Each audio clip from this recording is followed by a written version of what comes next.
सिनेमे चालू असताना 2009-10च्या सुमारास मी जो सिनेमा केला ज्याचं नाव गिल्टी होतं, मी त्याच्यामध्ये मी व्यावसायिक सिनेमे पण केले. लपून छपूनसारखा सिनेमा केला किंवा बजरंगाची कमाल तर माझा सुपरहिट होता.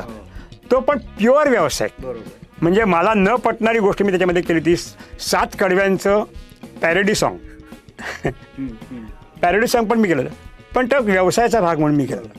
पण मी जेव्हा मी गिल्टी नव्हता सिनेमा केला, गिल्टी एड्सवरचा सिनेमा प्रलमयकरांनी लिहिलेला, तेव्हा मला असं वाटायला लागलं की माझा सिनेमा जर रिलीज होत नसेल तर मी का करायचा.